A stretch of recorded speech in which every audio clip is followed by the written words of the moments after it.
Well, indeed, and certainly when one just shifts their attitude to see the blessing of a day as opposed to the problems of the day, our energy field expands. Well, whatever space and time that's not filled with high priority things, it gets filled with low priority things.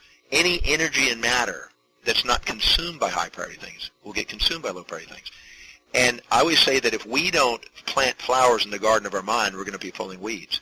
So it is up to us, from our heart, mind, and soul, to decide what those flowers are, and then nurture those flowers with our thoughts and intention, and then manifest that and concentrate on it. That is why I have believed very strongly in having a checkup from the neck up with the statements and words of power that we say to ourselves. I've said for many, many years statements to fill my mind, because I notice when I have my mind idle, it tends to fill with things that I don't choose. And what I do is I fill my mind with the things that I love, and I watch those things become manifest. So one of the things you just mentioned is a useful tip, and that is to really use an index card or a computer to write down your gratitude list. I have pages and pages, I mean volumes of things to be thankful for. You know, I think that that's one of the greatest exercises. I don't like to get up out of the bed. In this case, sometimes airplanes. I slept in the coming in on the business class coming in today. I don't like to get out of the bed or the airplane bed or whatever it is until I have a tear of gratitude. A tear of gratitude lets me know I've tuned in, because if there's a tear, there's a synthesis and synchronicity of my mind, and in that state, I know I have a pure gratitude. It's not just a, oh, thank you, universe, for supporting my values. It's an integrative state where I'm poised and present, and I see the hidden order, the implicate order, not just my little explicate order based on my values.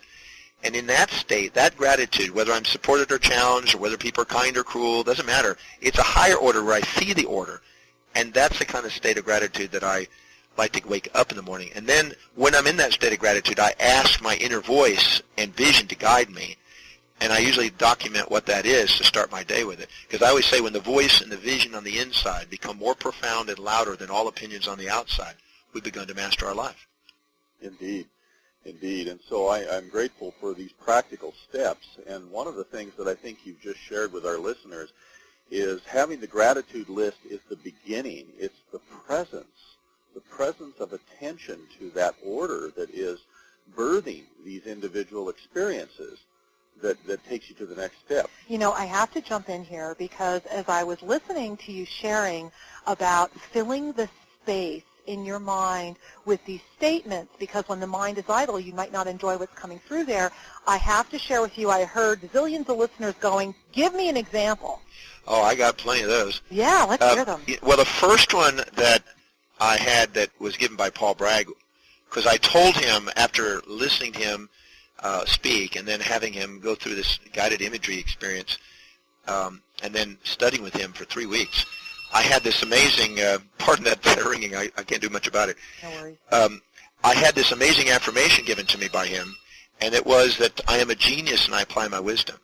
Ooh, because I told him that I didn't know how to read and I didn't know how, I had learning problems, and he said, that's not a problem, just say this one affirmation. So I said, I'm a genius and I apply my wisdom. And I have been saying that. He told me to say it every single day for the rest of my life and never miss a day. Well, 34 years later, I've never missed a day. And I've said it 50 to 100 times a day. I have to ask, because I love that you use that example. I just love it so much. So, to the people who would say to you, oh, but John, that wasn't true. He told you to say something that wasn't true at the time. How would you respond to that? Well, see, at the time, I doubted it. I couldn't believe it. And he looked me straight in the eyes, and he had a certainty, a 93-year-old wise man. Here I am, 17 at the time. He looked at me and he said, you say it until your eyes close, until you become congruent with it. And a prophet doesn't wait to see it.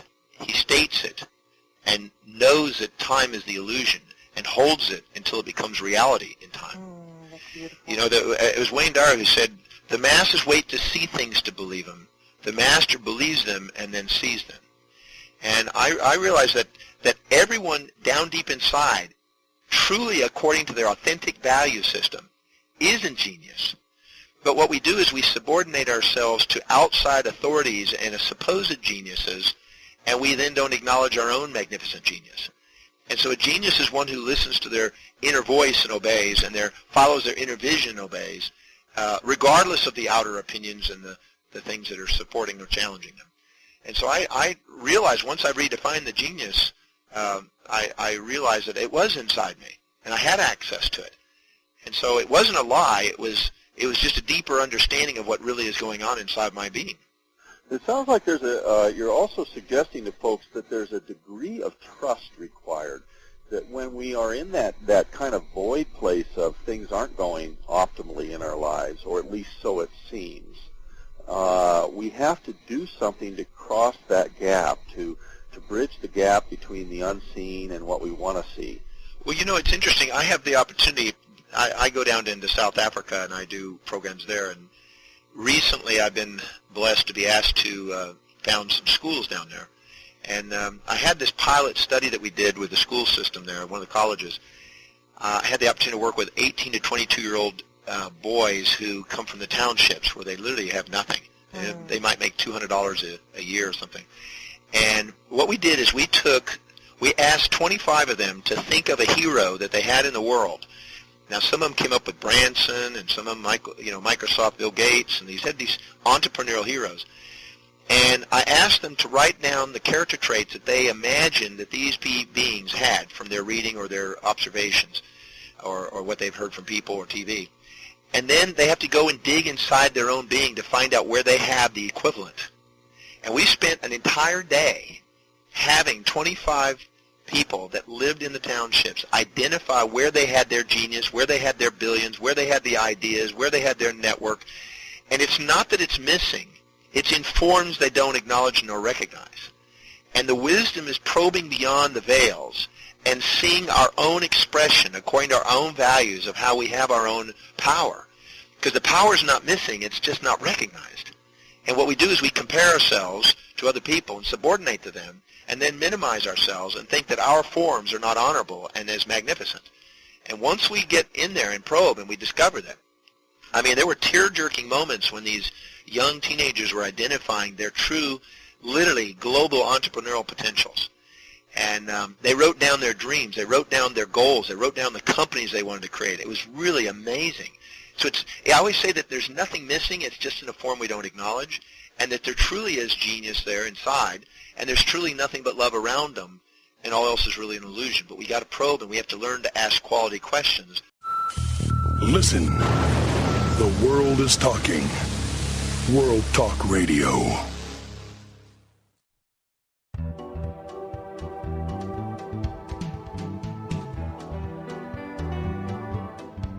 Welcome back. This is Angelic Oracle Kira Ra, and as you know, we are here with Dr. John Demartini.